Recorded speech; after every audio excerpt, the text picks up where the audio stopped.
Hey guys, welcome back. I'm Dr. Deuce and I'm continuing my series on Cubase versus Logic Pro X. Today I'm focusing specifically on the channel strips. I'm sure you'll find it interesting, so why don't you check it out and maybe you can leave me some feedback at the end in the comment section. Let's get into it. Okay, so looking at this layout, which is very standard for most DAWs, you've got your tracks here, you've got your content in the middle, and over here you've got your track parameters on an inspector. So we've got, let's go to the keyboard. Right, so we're in the keyboard track here, and in the inspector we've got some quick controls, your volume, pan, and this is a handy track delay control which operates in milliseconds. Down here we've got our input and output routing, and of course a track title. Over here you can switch the inspector on and off, create more real estate in the center of the screen. And if we come down here, let's close this. So we could simply click on these tabs to open and close them. And here we've got our inserts. No inserts have been applied yet, so nothing's been inserted into that channel strip yet. Leave this one for now. We go to equalizer, and here are some EQ settings, so you can quickly go in and adjust parameters there. Sends, well, no sends have been applied yet. And the fader, so you've got your fader control, and you've got all of the usual buttons, solo, mute, and you've got your automation controls down here, and monitoring, and notepad, so you can put some notes on for each individual track. And down here you've got this setup option where you can select which tabs are activated. So by default everything's switched on, it seems, whereas you can go in and you can switch individual things off. So if I wanted to take out I don't know, the sends for example, or we can go back in and we can hit the default and it puts it all back in as normal. Okay, so if you come up here onto the actual track and you click this E right here, so you get this window, and I'll just go through each section. Bang in the middle here we've got you've got this section on the channel strip where you can insert these different modules, and what's quite handy about this is for someone who is sort of new to music production or developing their mixing skills, these things are set up in a sort of general order. So you've got your gate first here, let's switch it on, and then you've got your compressor, and then you've got tools, and under tools you've got these drop downs. You can choose a de-esser or envelope shaper, and we can set this one as well. I think this one here is set sort of saturation options you've got here. So you've got magneto, and you've got tape or tube saturation, and then at the end of the chain you've got your limiter. So you've got a maximizer, a brick wall limiter, or a standard limiter. And again, so right now under the noise gate, that's the only one you've got there, but under the compressor you've got a standard compressor you can choose from, a tube or a vintage compressor. And over here, these right here are a reflection of these. So say for example I wanted to reorder this. Let's say for example I wanted EQ before compression. I can just grab this and drag it up and drop it onto the tube compressor, and then it's reordered. Okay, so down at the bottom here we've got this section here, which is the EQ section, and over here we've got filters. You've got low cut, high cut, and then you've got this parametric section here. So, and these are all switchable from parametric to shelf. Same for along here, all of these. And of course you've got your gain and your frequency and your Q. However, up here, if you go to equalizer up here on this tab, it's a different set of controls, but for the same equalizer. And then you've got this spectrum analyzer right here. So if I just play back some audio, you can see. So you get a representation of the frequencies in the spectrum analyzer. And of course here you can, let's say for example, I went to this mid frequency, low mid frequency. I was to boost the gain all the way up. You drag to the side, that goes all the way up. If I was to go back now to channel strip, you'll see down here, So the gain has been moved up to 24 dB plus 24 if I was to pull it down here. Also, you can see over here as well a display of what's actually taking place in a mini display. You can also adjust things real quick over here, quick and dirty, if you want to mess with like a filter just there, and then go back to the EQ and you can see it represented there. Okay, so let's reset all of this. So to reset, if you hold down the control key and you double click, you can reset. So, okay, so when you come over here, this is a bit of a tricky one that you've got to watch out for. So if I wanted to go over to inserts now and I wanted to insert something, nothing happens. And this is one that can trip you up. What you need to do is come down the bottom. It's on routing at the moment. Make sure you're switched to inserts down here. And now you can insert your different plugins. So let's say, for example, it was a delay I wanted to put on there, a stereo delay. Okay, we're not going to listen to that for now. That's for another time. And I could always insert some distortion simulator. Again, once they're on the once they're inserted, you can click once to open them up and click again to shut them.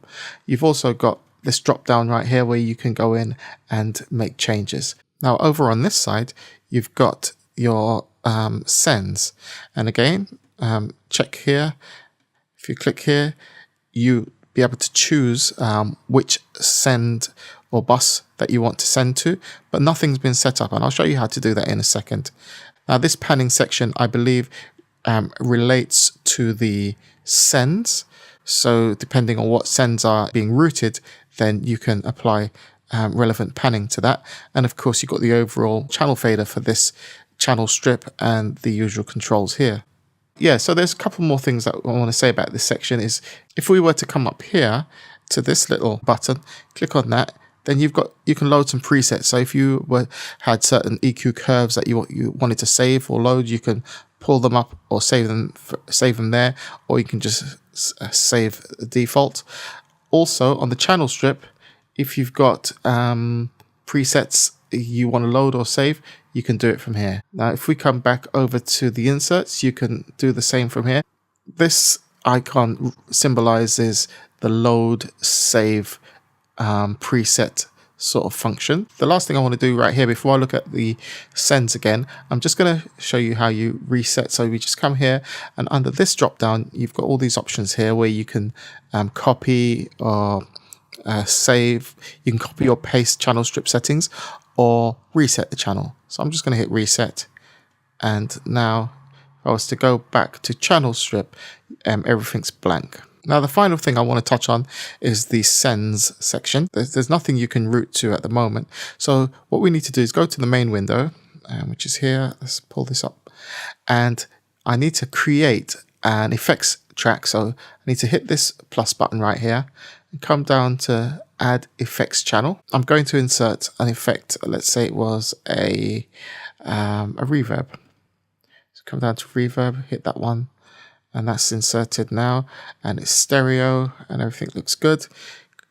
And now I add the track, and that's all good. Now if I go back to my keyboard track and edit that window, hit the edit window, okay, and I go to sends now, I have the reverb right here, which I can select. Remember to switch it on as well. This switch right here determines whether it's pre or post. It would have been better, I think, if it actually said pre or post. I imagine that's post. I'm not even sure which is which. I suppose I'll have to listen and figure it out. But that's a bit of a silly one. Anyway, to increase the amount of send, you drag that way. Oh, it's up and down, that's right. So you click in here and you drag down or you drag up to adjust the amount of signal being sent to that auxiliary effects bus. Also panning. Now that we've got a send set up, we can adjust the pan position from left to right or center. So once again, I'm just going to reset the channel strip. And that's pretty much it for the channel strip. I mean, it's okay. I do like this bit right here, which, like I said, you know, in terms of ordering and in terms of for beginners, you kind of get a general idea as to what you might have, what standard things might be included on a channel strip, for example, the gate, the compressor, and you can add these extra tools plus the EQs on its own. So that will suggest that that's a standard thing that one would have on a channel strip. So now let's have a look at the Logic channel strip. Okay, so we've looked at the Cubase channel strip, and now it's time for a comparison with the Logic Pro one. Now what we've got here is the same project as I had in Cubase, and I'm sitting on the keyboard track. The layout, in terms of screen layout, is pretty much the same. You've got the content here, all of the audio over here. You've got all of the tracks along here, and you've got the track parameter section here. This is the track inspector. So as you switch tracks, the inspector changes. Let's go back to there, and let's put this back to Unity. The great thing about this Logic channel strip, which is, the thing I really love about it, is that everything's pretty much on display. You've got down here, you've got your fader, you've got your meter, and you've got your controls, your mute, solo, and monitoring.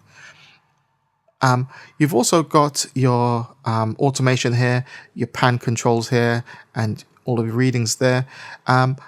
Everything's just right in front of you. You don't need to hit any drop-down menus to view specific things. For example, on Cubase, if you wanted to look at the sends that are on the channel strip, you need to hit a drop-down or hit a tab to reveal that, and then close it afterwards.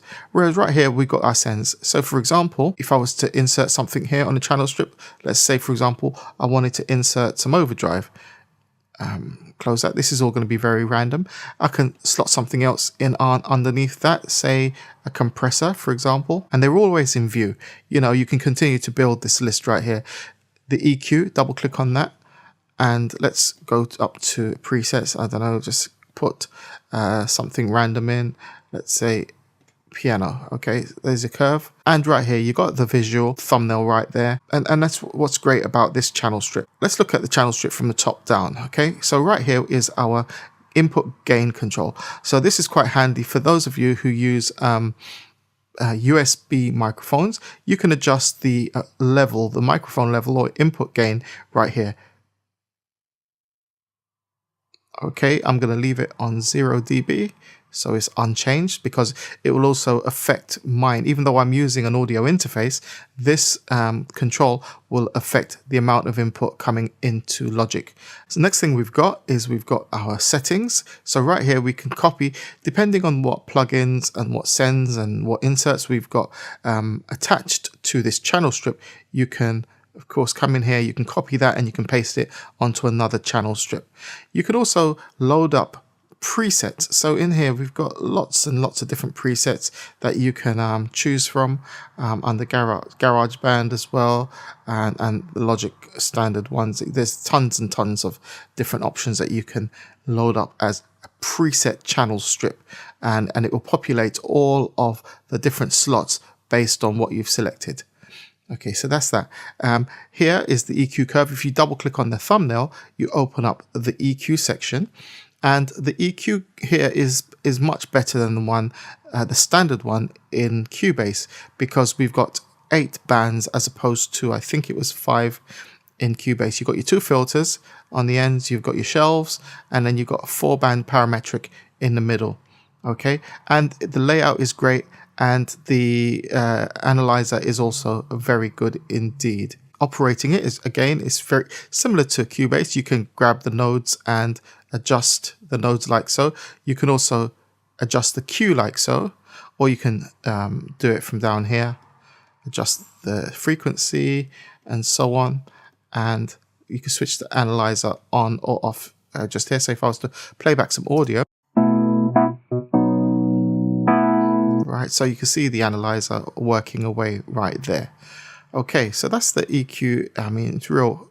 And also what's good as well, you can switch the different bands on and off. So if you just wanted to, say for example, you just wanted to use the filter, so the only thing engaged is the filter, and then you can operate that at will. Okay, really smooth, really easy to use. Okay, so that's your EQ. Come down a bit further and you can choose here, start from here actually, you can choose a channel mode, whether it be stereo or mono. You click and hold here, or left, right, or surround. Moving in, you go to this one to choose whether it's what input you're using. I've got a 4-channel audio interface at the moment, so you can choose from there, or you can choose to input from a bus, an auxiliary bus, and into the channel, which is handy as well. So as we looked at before, this is where all your inserts go, and you can just keep building. You just keep going, keep adding. As soon as you add a new one, another slot appears. So let's put a delay on there. Let's see, the tape delay, mono. Okay, and close that, and another slot appears. I'm going to leave this for a second. Stereo, you can choose whether it's the main stereo out or your output to a bus. So if you're doing, if you're going to group things together, you can group them all and send them all to a bus. Down here, you can create groups as well. I mean, that's something else that we'll look at another time. But you can create groups right there. But I'm going to set this back to no group. And your automation settings. So you've got your standard read, touch, latch right, trim, and so on. Your pan controls, and like I said, the other bits that are sort of standard on a normal channel strip. Now, a couple of things that I definitely prefer over the Cubase method is that if I want to send some of the signal across to an auxiliary channel, say I want to set up a reverb, all I need to do is on any channel strip, I come right here to the send, I come to bus, let's find a free bus, let's say 9, and instantly the bus is created. Let's pull up the mixer, X on the keyboard, let's go across to here. All right, so this is the bus that was just created. Okay, let's do that again. Let's create another slot, bus, and let's say it was bus 8 this time. And now here on the mixer, a new auxiliary bus channel has been created. Again, you can set the amount of send you want using this dial. Everything's in front of you, you see. You know, there's no need to reveal anything through a drop down. The other great thing about this over the Cubase version is if you click and hold here, you can choose whether it be post, post pan, post fader, or pre-fader, or no send at all. Whereas on Cubase, you had those symbols, and to be honest with you, you know, the only way for me to figure it out is to actually test the symbols to figure out which was which. So that there is definitely an advantage. The other thing as well is, again, regarding the auxiliary channel setup, in Cubase, of course, you had to go to add new track and then set up from within your options, set up an effects channel strip. Whereas here, let's say, for example, I wanted to send this to a group bus. I can go in on the stereo out and I can choose a bus that doesn't actually exist. So I can send this whole channel strip out to a separate bus and it will automatically create a fresh new bus as it's done right here. Okay, so there's no need to go back and forth. You don't have to keep going in, create new effects channel strips, go back to your normal channel strip, do the send. It's instant. You create it as you go. And that's one of the great advantages I find over the Cubase version. Now at the top here, you've got some more drop downs. So we can go here now. And if this is where you can select your flex mode, you've got your flex pitch and flex time and so on. And freeze, your freeze mode as well. That's for another day. And your groups as we looked at earlier, and up here, this top one right here, this is to do with the regions on the track. So this region is selected. Whatever regions are selected, there are some additional parameters here that you can apply to the region that's selected. Okay, so pros and cons. The Logic channel strip, I much prefer it. I've been using it a long time, and maybe I'm a bit biased, but I'm trying to be as unbiased as possible. The fact that you've got all of the information that you need directly to hand and all visible at all times, that's really helpful. With the Cubase EQ, you have that little thumbnail window which you can go into and do some quick and dirty edits right here. Say, for example, you wanted to adjust the filters, you can go in, or the shelves, you can go in and do that. You can't do it here, but you can quickly double click here and pull up the the EQ window and do it here in Logic. One of the things I really liked about the Cubase thing, as I mentioned before, was the fact that when you pull up the channel strip window, which comes up as a separate window, the fact that you've got those sort of insert slots on the channel strip that you're likely to need on a channel strip, that would be quite helpful for someone who's new to music production and sound engineering. But overall, my vote is definitely going to go to the Logic channel strip, simply because of its ease of use. So now hopefully that's going to be of some benefit to you. Do remember to check out my other video, my overview of the Cubase versus Logic. And of course, if you found this useful, do remember to subscribe, comment and like. I'll be back with more Cubase versus Logic comparison videos real soon. I'm Dr. Deuce. Peace.